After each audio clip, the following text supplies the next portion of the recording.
Hi guys, మన legends Mohan Lal గారు and Mammootty గారు వీళ్ళిద్దరూ ఒక సినిమాలో యాక్ట్ చేస్తే ఆ మూవీ చూడకుండా ఎలా ఉంటాం, ఎలా ఉండగలం చెప్పండి.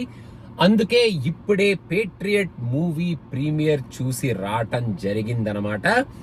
ఈ సినిమా మల్టీ స్టారరే, కాకపోతే నేను ఈ న్యూస్ ఇక్కడే బ్రేక్ చేసేస్తున్నాను. ఈ సినిమా మమ్ముట్టి గారు హీరోగా యాక్ట్ చేసిన సినిమా అండ్ మన మోహన్ లాల్ గారు extended cameo kind of role play చేసిన సినిమా అన్నమాట.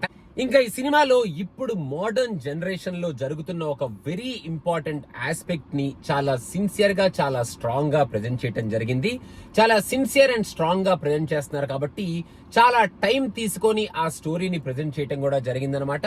స్టోరీ కథ చాలా స్ట్రాంగ్ గానే ఉన్నా చాలా నెమ్మదిగా ఆ కథ నడుస్తూ ఉంటది. ఫస్ట్ నుంచి లాస్ట్ వరకు మనం సినిమా చూస్తూ ఉంటాం. మనకి బోర్ కొట్టింది అని నేను చెప్పను, కానీ చాలా స్లో పేస్డ్ గా ఈ సినిమా అయితే మూవ్ అవుతూ ఉంటది. ఎందుకంటే ఎక్కడ మనకి బాగా హైప్ ఇచ్చే scenes, heroism scenes, elevation scenes, slow motion scenes, strong డైలాగులు ఇలాంటివి అంటే ఒక రేసీ స్క్రీన్ ప్లే లాగా లేకుండా చాలా నార్మల్ గా, చాలా రియలిస్టిక్ గా మన హీరోస్ ని కూడా వాళ్ళు ఏజ్ వాళ్ళు ప్లే చేస్తూ ఎటువంటి ఇన్హిబిషన్స్ లేకుండా వాళ్ళ ఏజ్ ని వాళ్ళు ప్లే చేస్తూ ఎక్కడ మేము సూపర్ హీరోస్, మేము ఒక రకమైన హీరోస్ కాబట్టి మేము కొడితే జనాలు ఎలా అయిపోవాలి, అలా అయిపోవాలి, మాకు సీన్లు ఎలా ఉండాలి, అలా ఉండాలి అని లేకుండా స్టోరీకి తగినట్టు, వాళ్ళకి ఇచ్చిన క్యారెక్టర్స్ కి తగినట్టు ఇద్దరు హీరోస్ 100% ఎఫర్ట్ ఇచ్చారు అండ్ 100% ఆ రోల్స్ లో సెట్ అయ్యారు. అండ్ వాళ్ళని ఆ కైండ్ ఆఫ్ రోల్స్ లో చూడటం వల్లే ఈ సినిమా మనకి కొంచెం స్లో పేస్ట్ లో ఉన్న, స్టోరీ కొంచెం స్లో పేస్ట్ లో నడుస్తున్నా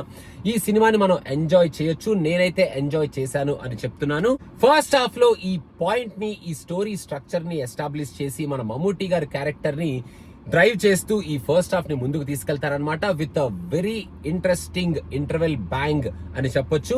సెకండ్ హాఫ్ కి వచ్చేటప్పటికి ఫస్ట్ హాఫ్ లో వాళ్ళు ఎస్టాబ్లిష్ చేసిన దాన్ని ఇంకా సెకండ్ హాఫ్ లో కన్క్లూడ్ చేస్తూ ఒక్కొక్క సీన్ ని ఎండ్ చేసుకుంటూ ఈ సెకండ్ హాఫ్ ని ముందుకు తీసుకెళ్తారు. సెకండ్ హాఫ్ ఫస్ట్ హాఫ్ తో కంపేర్ చేస్తే కొంచెం రేసీగా ఉంటది అని చెప్పాలి. మరీ రేసీ అని చెప్పను కానీ కొంచెం రేసీగా ఉంటది. మోహన్ లాల్ గారి ఎంట్రీ వచ్చిన తర్వాత ఈ సినిమాలో కొన్ని ఇంట్రెస్టింగ్ సీన్స్ ఉంటాయి. అండ్ మన లెజెండ్స్ ఇద్దరిని ఒక స్క్రీన్ మీద చూస్తుంటే రెండు కళ్ళు సరిపోలేదు. వాళ్ళిద్దరూ సూపర్బ్ గా ఒకళ్ళని ఒకళ్ళు కాంప్లిమెంట్ చేసుకుంటూ యాక్ట్ చేశారు అని కూడా మనం చెప్పొచ్చు. అండ్ సెకండ్ హాఫ్ లో మన ఫహాద్ కూడా ఫెంటాస్టిక్ యాక్టింగ్ చేశాడు. ఫస్ట్ హాఫ్ లో ఫహాద్ ని మనం ఎక్కువగా చూడము, కానీ సెకండ్ హాఫ్ లో Fahad this is why I am in this movie along with this legends అన్నట్టు ఆయన కూడా సూపర్బ్ గా ఈ సినిమాలో యాక్ట్ చేశాడనమాట. అండ్ ఈ సినిమాకి డిజర్వింగ్ క్లైమాక్స్ ఇచ్చారు. సెకండ్ హాఫ్ లో సరే ఓకే డైరెక్టర్ ఎలా అనుకున్నాడు అనమాట అన్నట్టు కొన్ని సీన్లు ఉంటాయన్నమాట. ఆ సీన్లు సినిమా చూసిన తర్వాత మనం డిస్కస్ చేసుకుందాం. ఇప్పుడు ఈ రివ్యూలో వద్దు. ఇంకా క్లైమాక్స్ ఈ సినిమాకి పర్ఫెక్ట్ క్లైమాక్స్ లాగా ఎండ్ చేశారు. క్లైమాక్స్ మొత్తం అయిపోయిన తర్వాత ఒక మంచి సీన్ తో ఈ సినిమాని, ఒక ఫెంటాస్టిక్ డైలాగ్ తో మన మమ్ముట్టి గారి చెప్పే ఒక సూపర్బ్ ఎక్స్ప్రెషన్ తో ఈ సినిమాని ఎండ్ చేస్తారు అన్నమాట.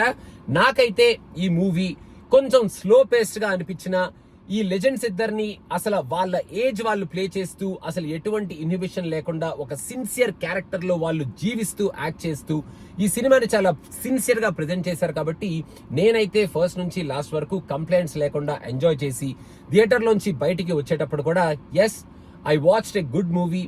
దో ఐ హ్యావ్ కొంచెం ఆ టైమింగ్ మీద, పేసింగ్ మీద కంప్లైంట్ ఉన్నా మనం ఇలాంటి సినిమాలు హాలీవుడ్ లో చూస్తే పెచ్చగా అప్రిషియేట్ చేస్తాం.